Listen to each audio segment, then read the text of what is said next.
Hello विद्यार्थियों, नमस्कार। तो विद्यार्थियों, जैसा कि हम लोग जानते हैं कि हम लोग यूपी बोर्ड की कक्षा 10वीं की विद्या क्वेश्चन बैंक देख रहे हैं और जो विषय है वो है विज्ञान। तो इसमें एक अभ्यास हो चुका है रसायन विज्ञान से। अभ्यास का नाम है रासायनिक अभिक्रियाएं एवं समीकरण। तो अब हम लोग फिर एक अभ्यास देखेंगे जीव विज्ञान से। उसके बाद फिर एक अभ्यास देखेंगे भौतिक विज्ञान से। तो विद्यार्थियों, इसमें नंबर 6 यानी कि पार्ट 6 से जीव विज्ञान स्टार्ट है। तो हम लोग पार्ट 1 देख चुके हैं रासायनिक अभिक्रियाएं एवं समीकरण। अब हम लोग दूसरा पार्ट जो कि पार्ट 6 से स्टार्ट है जीव विज्ञान को देखेंगे। उसके बाद फिर एक अभ्यास फिर देखेंगे भौतिक विज्ञान से। तो अभी हम लोग जीव विज्ञान देखने चल रहे हैं। पार्ट 6 है जीव विज्ञान का जैव प्रक्रम। तो अब हम लोग जैव प्रक्रम को देखने चल रहे हैं। तो इसमें से बहुविकल्पी प्रश्न को हम लोग पहले करते हैं और उसके बाद फिर लघुत्तरीय, अतिलघुत्तरीय और दीर्घोत्तरीय प्रश्न को हम लोग कवर करेंगे। तो आइए देखते हैं, क्वेश्चन को स्टार्ट करते हैं। और वीडियो अच्छा लगे दोस्तों तो वीडियो को लाइक, शेयर, कमेंट और चैनल को सब्सक्राइब करके बेल आइकन जरूर प्रेस कर दीजिएगा। तो देखिए, फर्स्ट क्वेश्चन कह रहा है कि प्रकाश संश्लेषण क्रिया में ऑक्सीजन गैस निकलती है। तो इसमें हमें ये बताना है कि प्रकाश संश्लेषण की क्रिया में ऑक्सीजन गैस आती कहाँ से है। तो प्रकाश संश्लेषण अभिक्रिया होती क्या है, यहाँ पे आपको दिख रही है ये। इसको हम लोग बोलते हैं प्रकाश संश्लेषण अभिक्रिया। तो प्रकाश संश्लेषण अभिक्रिया कौन करते हैं? ये करते हैं सजीव में पेड़ पौधे, यानी कि पादप करते हैं प्रकाश संश्लेषण की क्रिया को। तो कैसे करते हैं ये?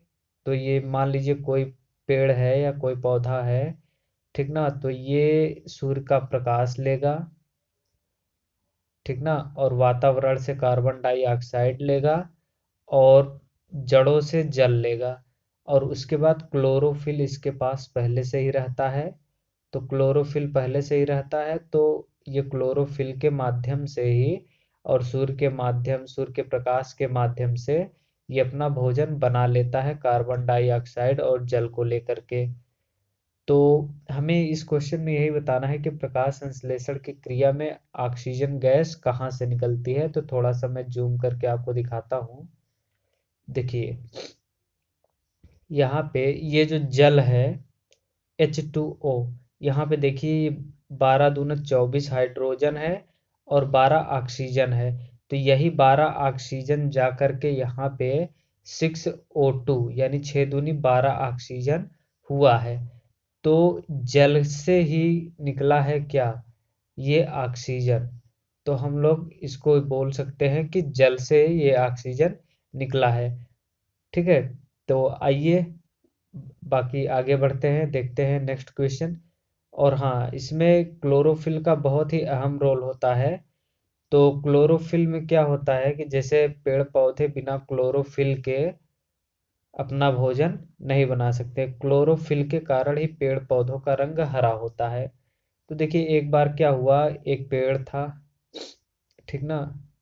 तो ये एक पेड़ हो गया और इसका एक छोटा सा पौधा था।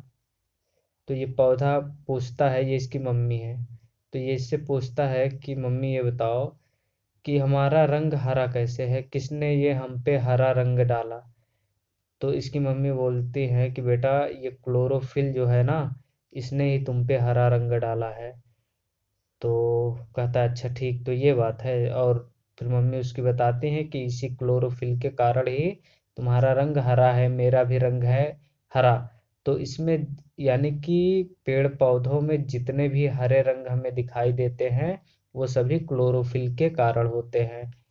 तो आइए नेक्स्ट क्वेश्चन पे चलते हैं। क्वेश्चन नंबर 2 देखते हैं।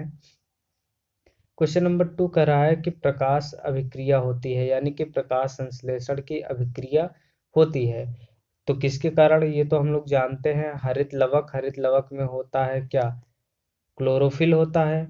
परल हरित जिसको हम लोग बोलते हैं। तो हरित लवक में क्या होता है? परल हरित। और इस परल हरित इसको अंग्रेजी में हम लोग बोलते हैं क्लोरोफिल। इसी के कारण ही हरा रंग होता है। तो बाकी हम लोग डिटेल में देख लेते हैं। देखिए लवक पहले देख लेते हैं, लवक क्या होता है। तो देखिए लवक जो होता है वो सिर्फ पादप में पाया जाता है, यानी पादप कोशिकाओं में, जंतु कोशिकाओं में ये नहीं पाया जाता है, ठीक ना। और लवक कितने प्रकार का होता है? 3, वरड़ी लवक, अवरड़ी लवक और हरित लवक। इस वरड़ी लवक को हम लोग क्रोमोप्लास्ट बोलते हैं, अवरड़ी को लूकोप्लास्ट और हरित लवक को क्लोरोप्लास्ट बोलते हैं।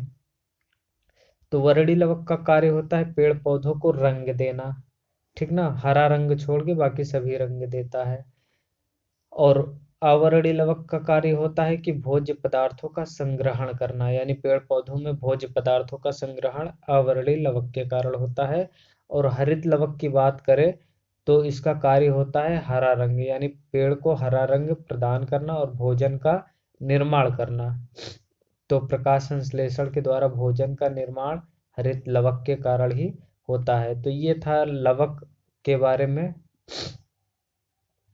तो दोस्तों जुकाम हो गया है, लेकिन वीडियो बनाना बहुत ही ज़रूरी था, तो इसलिए जुकाम होते हुए भी मैं वीडियो बना रहा हूँ। और आप लोग इसको ज़रूर लाइक शेयर कमेंट कीजिए इस पर। तो अब हम लोग देखते हैं हरित लवक के बारे में।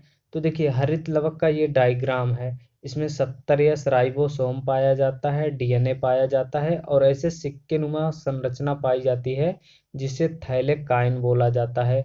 और इन प्रत्येक सिक्कों में एक ये ऐसे छोटा छोटा छोटा छोटा अणु होता है। ये अणु ही होता है क्लोरोफिल, जिसको हम लोग पर्णहरित बोलते हैं, और इसी के कारण हरा रंग होता है, ठीक ना। तो अब जैसे ये सिक्के हैं, ठीक ना, इन सिक्कों को जब कई गुच्छा बना दिया जाता है, मतलब कि जोड़ जोड़ के एक गुच्छा बना दिया जाता है, तो इसी गुच्छा को हम लोग बोलते हैं ग्रेना, यानी थैलेकाइन का जो ग्रुप होता है इसी को बोलते हैं ग्रेना। तो ग्रेना के कारण, यानी हरित लवक के ग्रेना के कारण ही हरा रंग होता है, ठीक ना। तो इसका आंसर क्या हो जाएगा? प्रकाश अभिक्रिया होती है किसके कारण? हरित लवक के ग्रेना में, ठीक ना। तो ग्रेना के कारण होती है। और यहाँ पे थोड़ा सा कोशिका के बारे में लिखा है, तो देख लेते हैं। दोहरी झिल्ली किस में होती है? माइटोकॉन्ड्रिया में, हरित लवक में और न्यूक्लियर में। एकल झिल्ली कहाँ कहाँ होती है? लाइसोसोम में, अंतःप्रद्रव्य जालिका में, गाल्जी काय में। राइबोसोम में कोई झिल्ली नहीं पाई जाती है, ठीक है। तो आइए बढ़ते हैं क्वेश्चन नंबर 3 पे। तो देखिए क्वेश्चन नंबर 3 है। क्वेश्चन नंबर 3 कह रहा है कि क्लोरोप्लास्ट। अब देखिए क्लोरोप्लास्ट किसको बोलते हैं? हरित लवक को ही, ठीक ना। हरित लवक को हम लोग बोलते हैं क्लोरोप्लास्ट। कलर को थोड़ा चेंज कर देते हैं, रेड कर देते हैं, थोड़ा सा और अच्छा लगेगा, ठीक ना। हाँ अच्छा तो लग रहा है।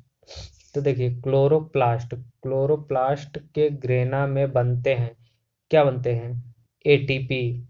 एटीपी क्या होता है? एनर्जी का एक मात्रक कह लीजिए, कि उसकी इकाई है एटीपी।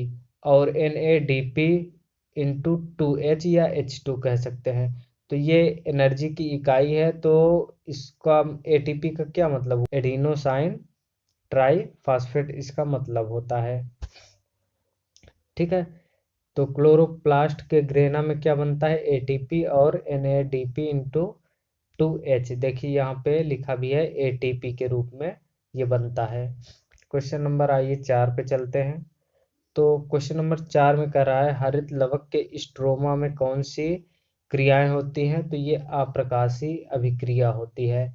देखिए ऐसी अभिक्रिया जिसमें प्रकाश की आवश्यकता पड़े, यानी कि उस क्रिया को पूरा होने के लिए प्रकाश की आवश्यकता पड़े, उसको प्रकाशिक अभिक्रियाएं बोलते हैं। और जिसमें प्रकाश की आवश्यकता न पड़े उसको अप्रकाशिक अभिक्रियाएं बोलते हैं। जैसे प्रकाश संश्लेषण की क्रिया में क्या होता है? प्रकाश हमें चाहिए, तो उसको हम लोग प्रकाश अभिक्रिया बोलेंगे।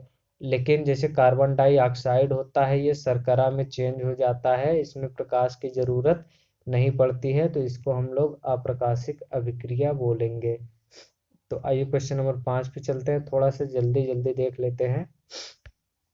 तो देखिए क्वेश्चन नंबर 5 क्या कह रहा है कि पादपों में वायु प्रदूषण कम करने वाली प्रक्रिया है।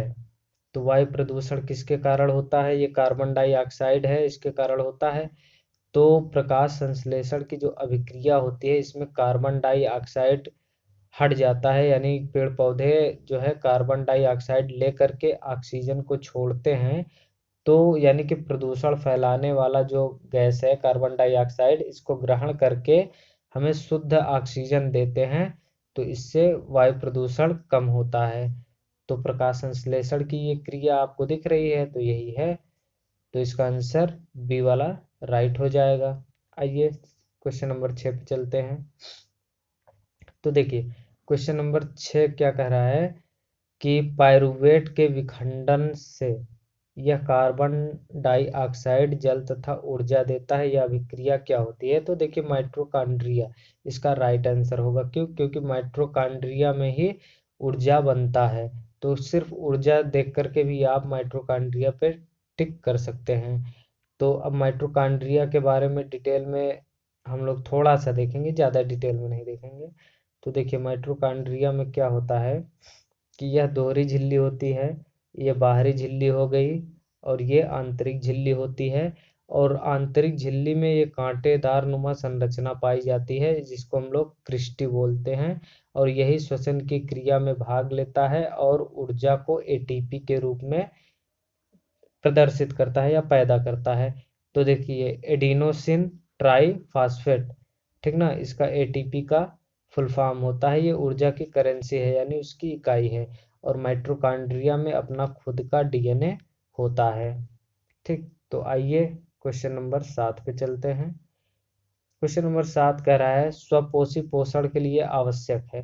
देखिए स्वपोषी पोषण क्या होता है कि पोषण का वह तरीका जिसमें भोजन खुद बनाया जाए, यानी पेड़ पौधे अपना भोजन खुद बनाते हैं, यानी वो स्वपोषी पोषण करते हैं। और स्वपोषी पोषण होता कैसे है? कोई पेड़ है, वो सूर्य का प्रकाश लेगा, कार्बन डाइऑक्साइड वातावरण से लेगा, जल यहाँ जड़ों से लेगा, और क्लोरोफिल उसके पास पहले से ही है। तो ऐसे ही वो अपना प्रकाश संश्लेषण की क्रिया कर लेता है। तो जैसे यहाँ पे अभिक्रिया दिख रही है, इस अभिक्रिया में प्रकाश संश्लेषण की क्रिया हुई है। देखिए कार्बन डाइऑक्साइड है और जल है, ये जल हो गया। अब इसको सूर्य का प्रकाश भी चाहिए और क्लोरोफिल भी चाहिए, तब जा करके ये भोजन बनाएगा। भोजन में क्या बनाता है? ग्लूकोज बनाता है। C6H12O6 ये ग्लूकोज है। अगर इसमें CH और O का रेशियो अगर पूछा जाए तो CH और O का जो रेशियो होता है वो होता है 1:2:1। अब जैसे इसमें 6 का गुणा कर दिया जाए तो ये 6 हो जाएगा, ये 12 हो जाएगा और ये 6 हो जाएगा। तो ये रेशियो होता है। तो आइए नेक्स्ट क्वेश्चन पे चलते हैं, क्वेश्चन नंबर 8। तो क्वेश्चन नंबर 8 कह रहा है कि अमाशय की सी आकार की संरचना क्या होती है, यानी सॉरी आहार नाल की सी के आकार की संरचना क्या होती है, हमें ये बताना है। तो आइए हम लोग आहार नाल देख लेते हैं। ये आहार नाल है। तो ये यहाँ से लेकर के यहाँ तक क्या है? आहार नाल है। तो आहार नाल में सी की जैसी संरचना हम लोग देखते हैं कहाँ पे है। तो ये है सी के जैसी संरचना। देखिए ये है सी के जैसी संरचना, दिख रही है ना। तो ये सी टाइप की बनी है। तो पूछ रहा है कि इसको हम लोग सी के जैसी संरचना अगर है तो इसको हम लोग क्या बोलते हैं। तो आइए देखते हैं इसको हम लोग क्या बोलते हैं। तो देखिए यहाँ पे क्या लिखा है? ग्रहणी, यानी ग्रहणी की संरचना कैसी होती है? सी के आकार की होती है। तो इसका राइट आंसर क्या हो जाएगा? ग्रहणी हो जाएगा। तो देखिए ऑप्शन नंबर बी ग्रहणी है, तो ये ग्रहणी इसका राइट आंसर हो जाएगा। दोस्तों अगर वीडियो अच्छा लग रहा हो तो वीडियो को लाइक शेयर कमेंट और चैनल को सब्सक्राइब करके बेल आइकन जरूर प्रेस कर दीजिएगा। आइए क्वेश्चन नंबर 9 पे चलते हैं। करा मनुष्य में ग्रास नली की लंबाई होती है। ग्रास नली किसे बोलते हैं? जहां से जिस नली से भोजन हमारे अमाशय तक पहुंचता है उसको हम लोग ग्रास नली बोलते हैं। तो देखिए ये है ग्रास नली। तो ग्रास नली की लंबाई कितनी होती है? 25 से 30 सेंटीमीटर होती है। वैसे 25 माना जाता है लेकिन मान लीजिए 25 से 30 सेंटीमीटर तक होती है इसकी लंबाई। तो आइए नेक्स्ट क्वेश्चन पे चलते हैं, क्वेश्चन नंबर 10। तो देखिए क्या करा है, मनुष्यों में लार ग्रंथियों की संख्या कितनी होती है? तो 3 जोड़ी होती है लार ग्रंथियों की संख्या। एक हमारे यहाँ कान के पास पाई जाती है, ठीक ना। और दो यहाँ पे है, एक यहाँ एक यहाँ, यानी एक जोड़ी ये, एक जोड़ी ये और एक जोड़ी ये। ठीक, तो ये क्या है, थोड़ा सा जूम करके दिखाते हैं आपको। देखिए ये है पैरोटिड ग्लैंड यानी पैरोटिड ग्रंथि, और यहाँ पे क्या है, सबलिंगुअल ग्रंथि, और यहाँ पे सबमैंडिबुलर ग्रंथि। तो एक जोड़ी ये, एक जोड़ी ये और एक जोड़ी ये, तीन जोड़ी हो गया। ठीक, तो मनुष्य में लार ग्रंथियों की संख्या कितनी होती है, तीन जोड़ी। लार ग्रंथियां क्या करती हैं, लार पैदा करती हैं हमारे मुंह में। तो जैसे ही हम लोग जब कभी हम लोग खट्टा सोचते हैं या फिर किसी मीठा के बारे में सोचते हैं, तो हमारे मुंह में अपने आप लार आ जाता है। तो ये लार कहाँ से आता है, लार ग्रंथियों से आता है। ठीक ना। ये भोजन को पचाने में और कीटाणुओं को मारने में काफी मदद करते हैं। तो आइए, तो इसका आंसर होगा तीन जोड़ी। तो अब देखिए क्वेश्चन नंबर 11 कह रहा है, कृमि रूप परिशेषिका किसका भाग है। तो हमें ये बताना है कि कृमि रूप परिशेषिका किसका भाग होता है। तो आइए देखते हैं। देखिए ये है कृमि रूप परिशेषिका, यहाँ पे देखिए ये, यहाँ पे ये है, तो ये किसका भाग है, ये बड़ी आंत है। ये हमें जो दिख रही है, कलर कलर से शायद नहीं समझ में आ रहा है। ये देखिए, ये जो दिख रही है ये बड़ी आंत है। तो ये बड़ी आंत से जुड़ा हुआ है ना, देख लीजिए यहाँ पे, ये बड़ी आंत यहाँ से लेकर के यहाँ तक ये बड़ी आंत है। और बाकी ये वाली जो यहाँ पे इधर उधर टाइप छोटी छोटी दिख रही है, ये छोटी आंत है। तो बड़ी आंत को बृहदांत बोलते हैं, ठीक ना, और छोटी आंत को क्षुद्रांत बोलते हैं, और इसको कोलान भी बोलते हैं बड़ी आंत को। ठीक ना। तो ये बड़ी आंत का ही क्या है, एक भाग है, कौन, परिशेष का। तो इसका आंसर क्या हो जाएगा, कृमि रूप परिशेष का किसका भाग है, बड़ी आंत का। तो बड़ी आंत इसका राइट आंसर हो जाएगा। तो आइए आगे बढ़ते हैं, क्वेश्चन नंबर 12 देखते हैं। क्वेश्चन नंबर 12 कह रहा है कि मनुष्य में दूध के दांतों की संख्या कितनी होती है। तो इसको देखने से पहले हम लोग थोड़ा सा देख लेते हैं दांत के बारे में। तो इसको हम थोड़ा सा जूम करते हैं। तो देखिए मनुष्य में जो दांत होते हैं वो चार प्रकार के होते हैं। कृंतक जिसको हम लोग इंसाइजर बोलते हैं, रदनक कैनिन बोलते हैं, अग्र चवरड़क प्रीमोलर बोलते हैं, और चवरड़क को हम लोग मोलर बोलते हैं। कृंतक का काम होता है काटना, रदनक का जो कार्य होता है वो होता है चीरना या फाड़ना, और अग्र चवरड़क और चवरड़क दोनों का कार्य होता है चबाना। तो देखिए हमारे ऊपरी जबड़े में भी ये चारों दांत होते हैं और निचले जबड़े में भी ये चारों दांत होते हैं। तो देखिए दो जोड़ी होता है कृंतक, और एक जोड़ी होता है रदनक, दो जोड़ी होता है ये अग्रचवरड़क, और तीन जोड़ी होता है चवरड़क। तो ये जोड़ी के रूप में यहाँ पे लिखा हुआ है। जैसे दो जोड़ी है मतलब चार दांत, एक जोड़ी मतलब दो दांत। इसी हिसाब से जितना ये ऊपर रहता है उतना नीचे भी रहता है। तो इसी हिसाब से ये दंत सूत्र बन जाता है। दंत सूत्र क्या है कि जैसे वयस्क मनुष्य है, यानी कि नवयुवक है, एडल्ट है, तो उसमें कितने दांत होंगे, 32 दांत होंगे। कितने, 32। तो उसका सूत्र क्या होगा, 21 23/21 23। इसका मतलब क्या हुआ, दो जोड़ी कृंतक, एक जोड़ी रदनक, और दो जोड़ी अग्रचवरणक, तीन जोड़ी चवरणक, और सेम नीचे भी होगा। तो ऊपर कितना हो गया, दो दूनी चार, चार दो छः, छः चार 10, और 10, और इधर ये 6, 16। तो 16 दांत ऊपर, 16 दांत नीचे, 32। तो ये हुआ वयस्क के बारे में। अब किशोर की बात करें, किशोर में क्या होता है, तो एक जोड़ी ऊपर का एक जोड़ी नीचे का कम होता है, कौन, चवरड़क। यानी चवरड़क एक जोड़ी यानी दो दांत ऊपर कम और दो दांत नीचे कम होते हैं, कौन, चवरड़क, किशोर में।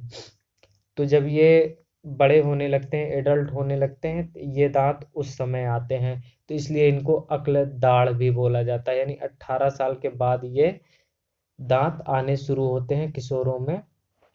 तो इसको हम लोग जो है अक्ल दाढ़ भी बोलते हैं। अब बच्चों की बात करें, तो बच्चों में क्या होता है, ये प्रीमोलर, यानी कि अग्रचवर्णक जो होता है वो 0 होता है। अग्रचवर्णक का एक भी दांत नहीं होता है, और इसमें जो ये चवर्णक है इसके 2 जोड़ी ऊपर और 2 जोड़ी नीचे होते हैं। तो अब इनमें दांतों की कुल संख्या अगर देखी जाए कितना हुआ, तो 2 1 3 और 3 2 5, 5 जोड़ी, यानी कि 10 दांत ऊपर और 10 दांत नीचे, यानी टोटल 20 दांत होंगे। तो टोटल कितने दांत होंगे, 20 दांत होंगे। ठीक ना। तो अब क्वेश्चन हमारा क्या पूछा था, थोड़ा सा और देख लेते हैं फिर क्वेश्चन चलते हैं।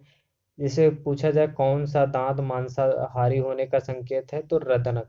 रदनक का कार्य क्या होता है, चीरना और फाड़ना। तो ये मांसाहारी होने का संकेत है, और ये घोड़ा गाय भैंस इन सब में नहीं होता है, लेकिन मनुष्य में होता है। तो मनुष्य क्या होता है, निम्न मांसाहारी, यानी कि बहुत कम मांसाहारी होता है, उसमें ये दांत होता है। सबसे नुकीला दांत भी क्या होता है, रदनक होता है। और बच्चों में सबसे पहले दांत कौन सा आता है, कृंतक आता है, यानी कि काटने वाला। तभी तो बच्चे छोटे छोटे रहते हैं और दांत से काट लेते हैं बहुत ही जल्दी। ठीक ना। और बच्चों में सबसे लास्ट में क्या कौन सा दांत आता है, चवरड़क। चवरड़क में तीसरी जोड़ी सबसे लास्ट में आती है। अब देखते हैं, क्योंकि देखिए इस पे हम लोगों ने इतनी चर्चा इसलिए की क्योंकि दांत से कई सारे क्वेश्चन अभी बन के आएंगे, तो सभी का आंसर हमें जल्दी से ही पता चल जाएगा। तो देखिए यहाँ पे मनुष्य में दूध के दांतों की संख्या कितनी होती है, तो 20 होती है। अभी हम लोगों ने देखा है 2102 और 2102। ठीक ना। और वयस्क मनुष्य में 2123/2123। ठीक। तो आइए आगे बढ़ते हैं। फिर देखिए पूछ लिया है दांत से क्वेश्चन। क्या पूछा है कि मनुष्य के प्रत्येक जबड़े में चवरणक दंतों की संख्या कितनी होती है। तो जैसे देखिए 2123/2123 पूछा है, मनुष्य के प्रत्येक जबड़े में चवरणक। तो ये क्या हो गया, कृंतक, ये रदनक, ये अग्र चवरणक, चवरणक पूछा है। तो चवरणक 3 जोड़ी, यानी कि 6 दांत। प्रत्येक जबड़े में कितने दांत, 6, 6 ऊपर 6 नीचे। तो प्रत्येक में कितने, 6। तो इसका आंसर क्या हो जाएगा, 6। आइए आगे बढ़ते हैं। Question number 14। 14 क्या कह रहा है कि ग्रास नली द्वार पर लटकी हुई पत्ती के समान कार्टिलेजी रचना क्या कहलाती है। तो देख लेते हैं। यह है ग्रास नली। यहाँ पे जो आपको नली दिख रही है यह है ग्रास नली। और इस ग्रास नली में, ये ग्रास नली के द्वार पे ये जो पत्ती नुमा संरचना आपको दिख रही है यहाँ पे, ठीक ना, ये ये पत्ती नुमा संरचना जो दिख रही है इसी के बारे में पूछ रहा है। ये ढक्कन है, एक प्रकार से क्या है, ढक्कन है किसका, ग्रास नली का, यानी भोजन जाने वाले रास्ते का ढक्कन है। तो इसको हम लोग क्या बोलते हैं, यही क्वेश्चन में पूछा गया है। तो क्या बोलते हैं, इपिग्लोटिस। तो इसका नाम क्या है, इपिग्लोटिस। तो वही यहाँ पे इसका आंसर हो जाएगा एपिग्लोटिस, यानी ऑप्शन बी इसका राइट आंसर होगा। आइए आगे बढ़ते हैं, क्वेश्चन नंबर 15 देखते हैं। 15 कह रहा है, यकृत स्रावित करता है। यकृत मतलब क्या होता है, लीवर, यानी हमारा लीवर क्या स्रावित करता है, यही पूछा गया है इस क्वेश्चन में। तो थोड़ा सा छोटा कर लेते हैं। तो देखिए यहाँ पे ये जो रेड कलर का दिख रहा है आपको, जो संरचना रेड कलर की दिख रही है ये है लीवर। तो लीवर के बारे में पूछा गया है कि क्या स्रावित करता है, यानी कि लीवर क्या किसको बहाता है या क्या पैदा करता है, क्या स्राव होता है यहाँ से, तो पित्त, पित्त रस। तो पित्त रस का स्राव कहाँ से होता है, लीवर से।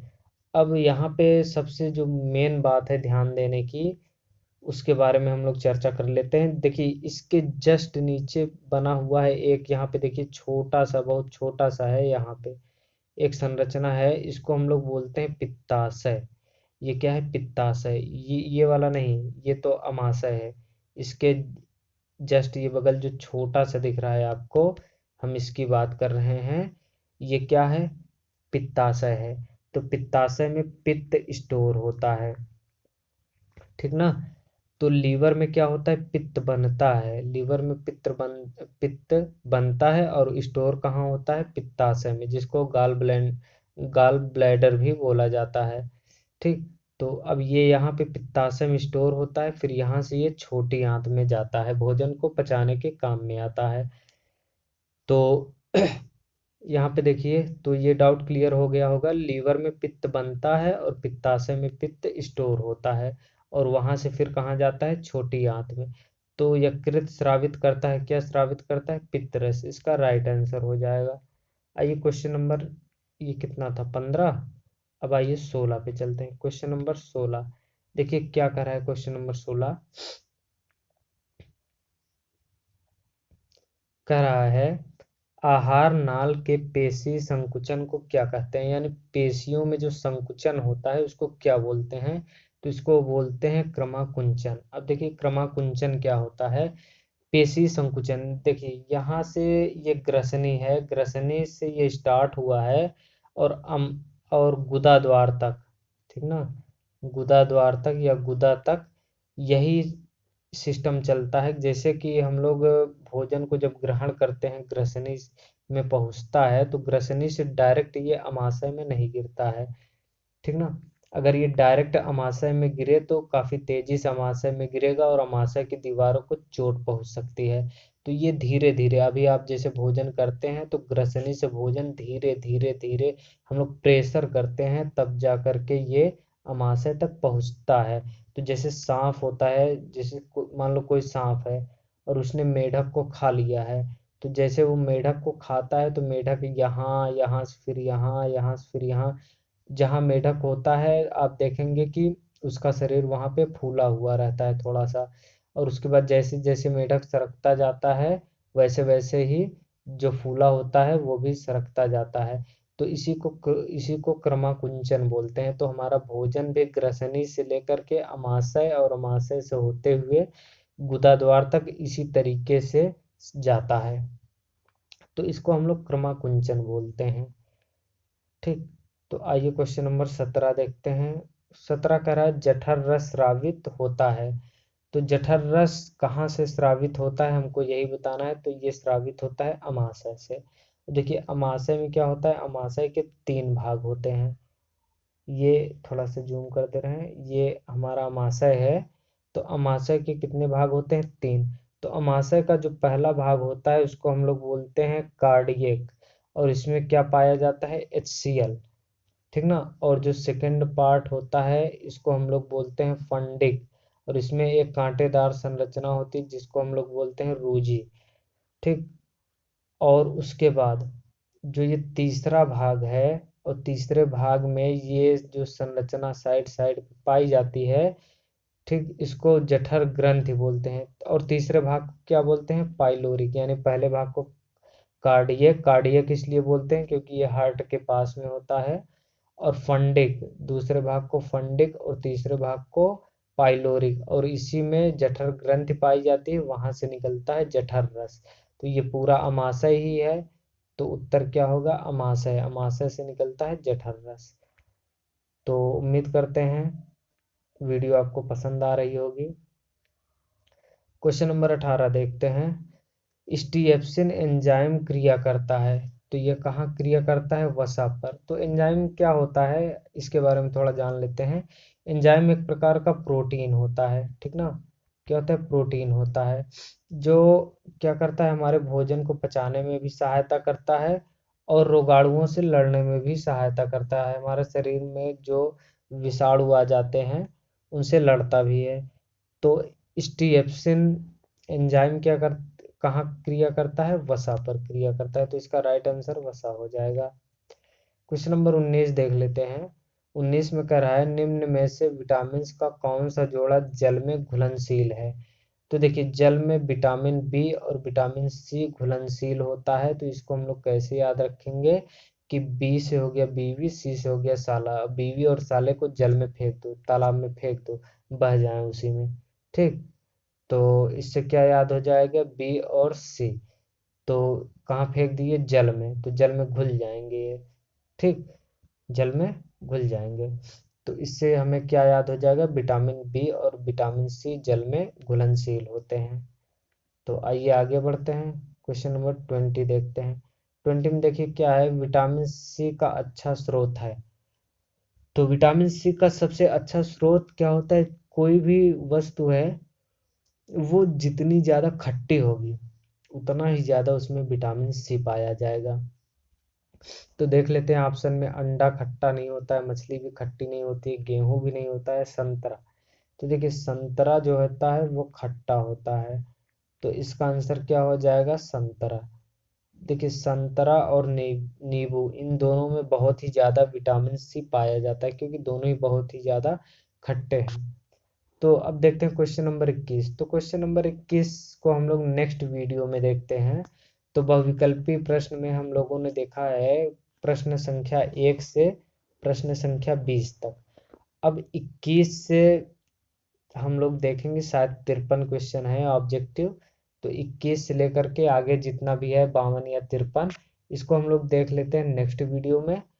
और उसके बाद हम लोग अति लघुत्तरीय, फिर लघुत्तरीय, फिर विस्तृत उत्तरीय प्रश्न को देखेंगे। तो दोस्तों अगर वीडियो अच्छा लग रहा हो तो वीडियो को लाइक शेयर कमेंट और चैनल को सब्सक्राइब करके बेल आइकन जरूर प्रेस कर दीजिएगा। मिलते हैं नेक्स्ट वीडियो में क्वेश्चन नंबर 21 से 53 तक।